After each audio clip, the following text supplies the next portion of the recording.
F. Scott Fitzgerald once said, "There are no second acts in American life." No offense to the great American novelist, but he's never met this former NFL great who's tackling the marijuana industry through his Grove Group management investment firm. We sat down and talked about the ins and outs of the marijuana industry, as well as how he can make a positive impact on social justice through his involvement with cannabis. I think we all are aware of the drug policies of the 70s and the 80s that caused mass incarceration and the decimation of some of our communities, particularly minority communities, and how that's in the process of being corrected. You're starting to hear this in the 2020 presidential primary races with people talking about expungement and the full legalization of cannabis across the country and what that implication will mean for communities, but also for the individuals of those communities who have been put away. And so it was interesting to me. Obviously, as an entrepreneur and someone who's opportunistic, I saw the economic benefit down the line, but also how you could do well and then do good at the same time. And so we started Grove Group, one of the founding members, focusing primarily on business development. And right now, there's two things that we're focused on. What's the space going to look like, and educating people about the space.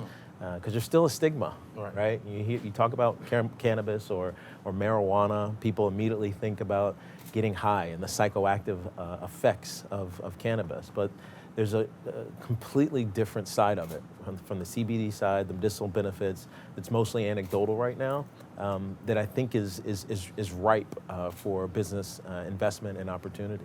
And what kind of companies do you look to invest in? Well, right now it's ever changing because there's a legality issue in a lot of states. Most of them have come around on the medical side. There's only just about a dozen or so on the recreational side. And so you focus on what's available. The Farm Bill that was originally passed in 2014, revised in 2018, has made hemp and therefore CBD a somewhat viable option to make investment in. And so that's what we're focused on, partnering in distribution, but also thinking about branding. Because think about any product that you use in your life. It's because you saw it somewhere, you gained a trust, whether it was because of personal use or a friend's use, or you saw a commercial. So much of this cannabis space is going to be about proper branding. And so we're focused on distribution, but also the branding side of these. If you could talk about verticality and how important that is in terms of the business, and is that a factor in which? Well, verticality it's a great word in this space. It's also a dangerous word in this space because so many have invested maybe prematurely and without the right business plans, and so we're going to see failures, right? We got the land, and then we have the processing capabilities. We have a license to distribute, but as soon as something goes awry along the way, how do you respond? How do you react? Especially in a business where there's not debt available, right? Because it's still federally illegal. It's mostly a cash business, and so I think when we think about verticality and going basically from seed to end product, there's missteps that can happen along the way. So we're not focused on that side of it yet. Eventually, we will get there, but I think the national laws have to shift, and essentially it's going to be a referendum, right? I think it's going to get pushed to the ballot in 2020. It's going to happen that way, certainly on a local level, New Jersey, for instance, and it may happen that way on a federal level, especially after what we saw, some of the benefits coming from the hemp being essentially deregulated. I always ask two questions of what people come in from the marijuana industry. Yeah. One is lobbying efforts. Are you involved in any lobbying efforts? Well, lobbying is it's yes and no. It's having friends in the political space.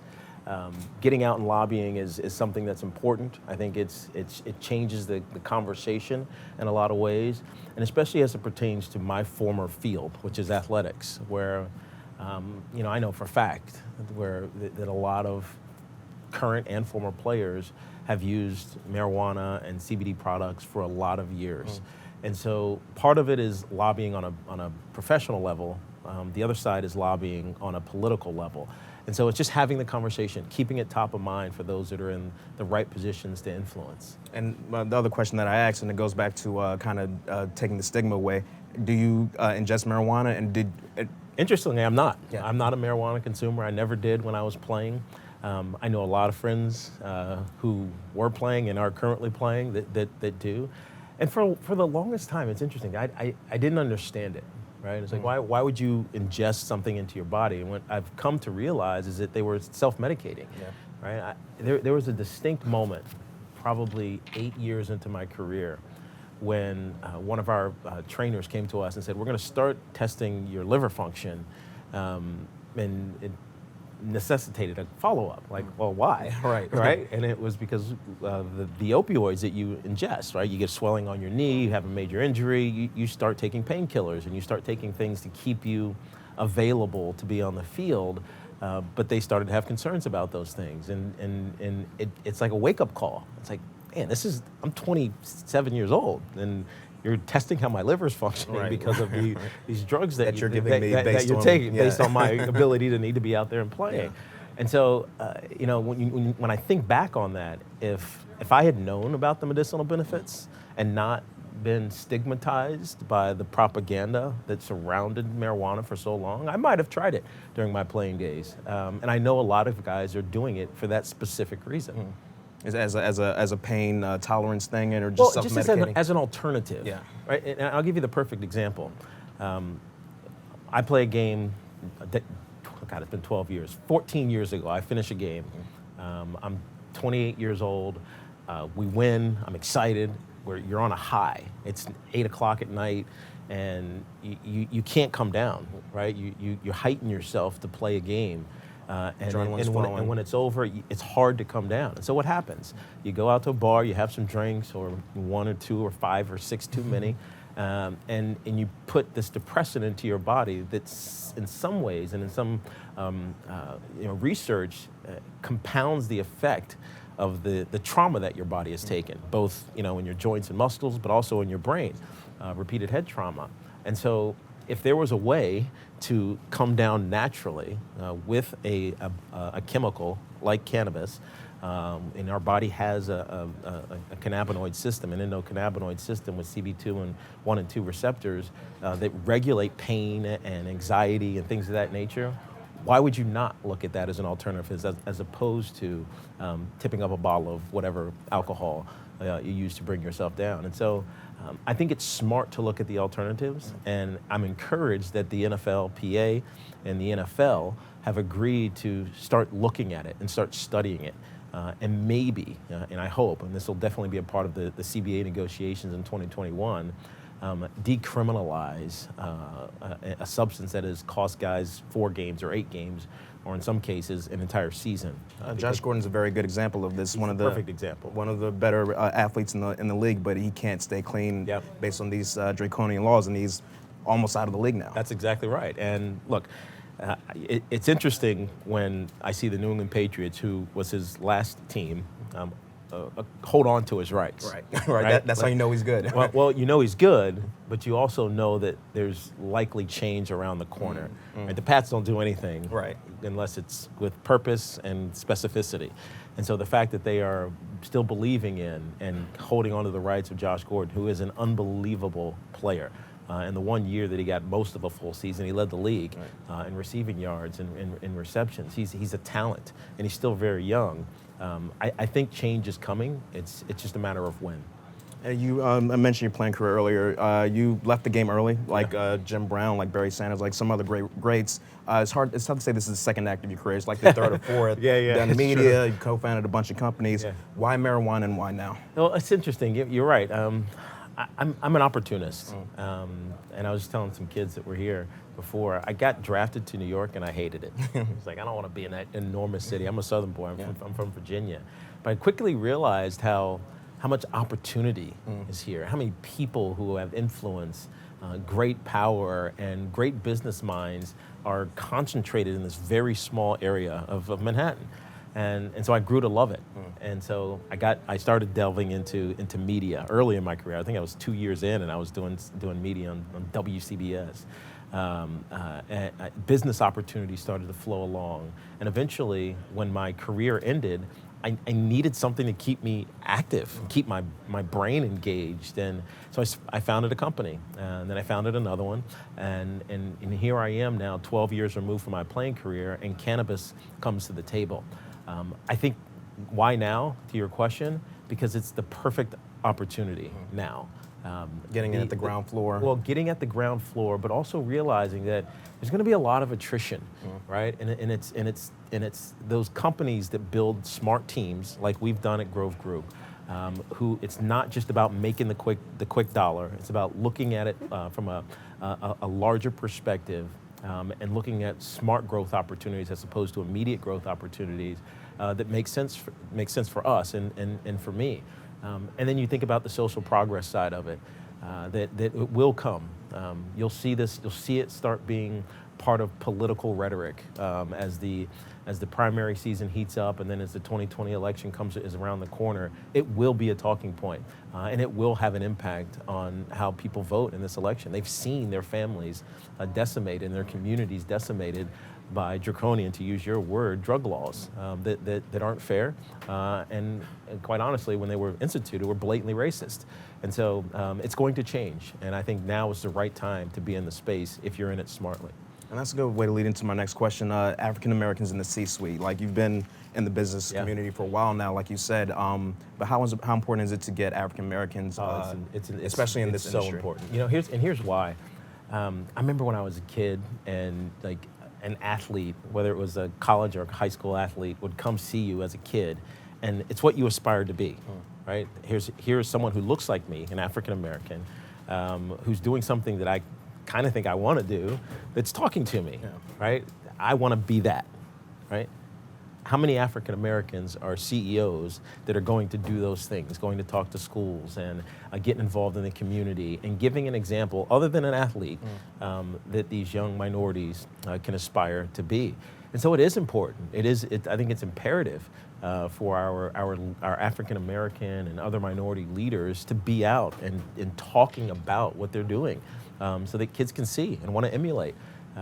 There's many paths to success. It's not just being a star athlete if you're a minority in this country, and that's why it's important for me as a former athlete to talk not as an athlete all the time, but also as a businessman and an entrepreneur, as a media personality, because there's many things that the kids can aspire to be. So when certain media personalities told LeBron to shut up and dribble, No, LeBron should do whatever he wants to do. LeBron, because he's done it the right way. Right. LeBron doesn't get in trouble. Yeah, right. He may be annoying as hell, jumping around with his shirt off and like create manufacturing success.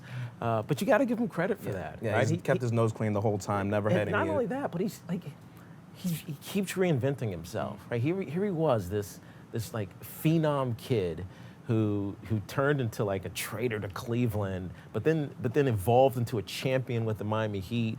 But then his redemption story back to Cleveland, I'm going to win a champion. And then he does it, right? In improbable fashion against one of the great dynasties, the Golden State Warriors in 2016, albeit with Draymond Green getting suspended and all those other things that happened for them to win, the block and then Kyrie's three-point, like whatever it was, he did it, right? And now here he is in Los Angeles. Once again, reinventing himself. He's going to play the point guard next year, this coming up season, and gets Anthony Davis out of New Orleans, and he's not only there to play and hopefully win a championship and bring back the Showtime Lakers, but he's an entrepreneur, right? He's got media properties. He's going to bring back Space Jam, whether or not it'll be good or not, who knows? But he's doing all of these different things that if you're a kid, you should look up and say, yeah, I want to be like LeBron, the basketball player, but hell, I want to be like LeBron, the businessman. The real money's in the business side. The real money's in the business side. And so, I have nothing but love for LeBron. Again, I haven't been a Cleveland Cavaliers fan. I'm not a Lakers fan, but I love what he's doing. Even if it like, drives you crazy sometimes. Sticking on the sports tip, the U.S. women's soccer team, they're having their ticker tape parade just outside of our offices tomorrow. It's going to be awesome. Equal pay has come up as a result of their win. What are your thoughts on their crusade to be paid equitably? I think their timing is perfect, right? They filed the lawsuit before the Women's World Cup kicked off a couple weeks ago, and they're making a statement.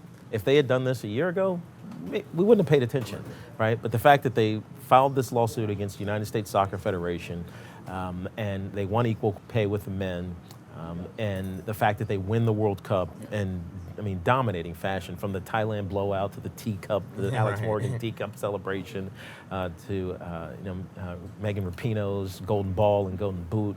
I mean, it was fantastic, right? It was emotionally lifting to watch our U.S. women win the World Cup in the fashion that they did it.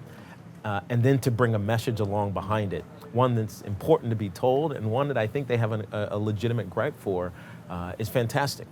The question will be, how does it happen, right? As we said, we were talking about this off air, you can't hashtag this into existence. There's a couple of factors.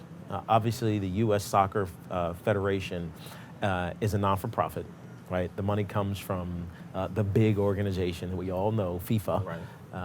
Which has its own issues. Which has its major issues, as we've heard over the years, but they also don't put money into women's sports, right? They put $400 million into U.S., the men's World Cup. They put 30 into the women's World Cup. And so the equitability is not right. It was one of the most watched and enjoyed sports broadcasts on the same day that the men lost. The men lost the Copa, and Brazil won. No, the Gold Cup. The men lost to Mexico, and Brazil won the Copa Cup. But still, they were an example, and they are an example for many different reasons, and they should be paid equally. And the question is, how do you get it done? It speaks to visibility too, like you were talking about earlier with LeBron and him having his message being at the height of his powers, like use your visibility. Stage. Use your stage. You have to. It's almost a responsibility. If you have a message or a gripe or something that you want to espouse, use the stage. Take advantage of it, and I commend our women for doing that. Switching gears one more time back to cannabis, Bruce Linton, you mentioned earlier about deploying capital and how it's kind of tough in the current situation. Yeah. Bruce Linton just was ousted as CEO of Canopy Growth. Yeah. What were your thoughts on that situation, Constellation kind of coming in, and what are they expecting, and what do you see the future of cannabis? It's interesting right now because you saw a bunch of companies sprout, particularly in Canada, where it became federally legal middle of last year. And you saw these valuations that just didn't make sense. I mean, right? That's a $8 billion company, and you have what, $10 million of revenue? What? Okay. And so it was almost like an outseated, no pun intended, expectation that was put in front of investors, and so you kind of felt duped in a way. Right. And so as a result, what we started to see was consolidation, right? So in order to justify this valuation, we got to buy, acquire all these other smaller companies, and in that way make something that's bigger. I think the future is smarter than that, and it's slower than that. I want to say it's going to be mom and pops, because I know that municipalities and states, they want that to happen. They don't want these big companies to come in and dominate this space, as we know it's probably going to happen in the long run. But it's probably going to be a little bit of a mix in between. There will be some mom and pop, but they'll probably have to be supported by larger companies. And I hope, at least this is what our belief is at Grove Group, is that we are that support system for smaller industries and smaller businesses, but also to brand. Branding is going to be so important. When I talk about the future of cannabis, it's about branding and education. You have to know what you're ingesting. There hasn't been a lot of empirical studies done. It's just hard. In order to do a double-blind study, you got to have CBD isolate, which is not readily available. And so more studies need to be done. Empirically, we know. I mean, anecdotally, we know it, right? You hear people talk about it all the time. But empirically, we need more evidence. We need more education so that the stigmas that have existed for decades start to go away. And then slow growth is the way to go, right? People want to look at explosive growth. When you have explosive growth, often you make mistakes. And it leaves a lot of shrapnel, a lot of failures along the way. And so being smart about it is the way that Grove Group is going about it. I was speaking to a source recently, and he was telling me he's a multi-state operator who also invests in small cannabis companies. Yeah. He had a meeting with a certain company, and he walked away from the deal. He's like, we can't monetize this. He walked away from the deal. They were going to buy him for $2.5 million, walked away. Yeah. Canopy comes back 6 months later and buys them for $400 million. Exactly. Like, just because they have money to burn exactly. and nowhere to put it. They got to spend it. Yeah. Right? They have investment capital, and you can't sit on investment capital. People want to see a return. Right. They don't want to see it 5 years from now. They want to see it 5 months from now. Right. And that's dangerous. to be honest with you. You end up making bad investments and then writing them down. It sounds very similar to the subprime crisis that we had in this country. I'm not saying there's a bubble, not intimating that at all, but I'm saying that going about investment in the cannabis space, slow and steady. It's got to be slow and steady. Otherwise, you make mistakes and you do things that don't have sound foundations. We all know what happens when you do that. It ends up crumbling. So where do you see the cannabis industry, best case scenario in terms of global annual revenue? Yeah, well, I think so first of all, we need to work on changing the federal laws in this country. We're skipping like 3 or 4 steps right now. People are skipping so far ahead because they see it, right? They see the benefit. Pharma's going to get into this. The big brands that we all know and consume on a daily basis are going to get into this space. But being suppliers to them, being manufacturers of end products to them, is a way for growth. But I think the most important thing, banking has to happen. And California recently changed the law to allow the... California did. Elizabeth Warren was trying to do so in Massachusetts as well. And so it's going to occur. I think there's avenues for the descheduling as well, even if it's just kind of a logistics thing. But internationally, we're seeing countries like Korea and China talk about it, but they don't allow the production of it. And so, in some regards, it's an opportunity for like Canadian companies or American companies to be importers or exporters, I should say, from an American standpoint, exporters to these foreign countries that are interested in the space. And as we look at it, we want to be able to capitalize on all those opportunities. But at the end of the day, it always comes down to the relationships. It's about having the right conversation with the right people. And that's what we're trying to do on a daily basis. Is the cannabis industry more, not homey, but like less competitive than other industries that you've been involved in? It's unbelievably competitive. Really? It by its nature, because it's a commoditized product, right? You're going to start seeing farmers who used to plant soy, plant CBD instead. The return is significantly greater. Now, obviously, there's risk with that, but because it's still not federally legal, and there's no debt, right? You can't borrow to buy, nobody's gonna seeds, loan, right? Yeah. I mean, you got to go internationally, and it gets dicey. So it's still not fully baked, fully resolved on how this industry grows forward, but it's coming, right? And you have to be well positioned for when the door opens. And I think that's actually kind of smart from a federal and state perspective. If you just open the floodgates and let the wild, wild west prevail, then I think we'd see a lot more failures than we're already seeing. And a political question, just on which candidate do you think would bode the best? I'm not actually going to endorse anybody. It's hard. It's hard. Which one would bode the best for the marijuana industry? I'm personally friendly with Cory Booker, have been for years. New Jersey boys. Yep, New Jersey, exactly. And I know he's talked about this a lot. I know he's seen it firsthand, being a resident of Newark, New Jersey. Obviously, he was mayor there, and now he's a junior senator from New Jersey, but he still lives in Newark. So he's seen the social progress side of this that we've talked about before. But I'm not convinced that the other side, the Republican side of this, whether it be Trump or whoever, also starts to embrace it, mainly because of the business aspect of it and the business opportunity side of it.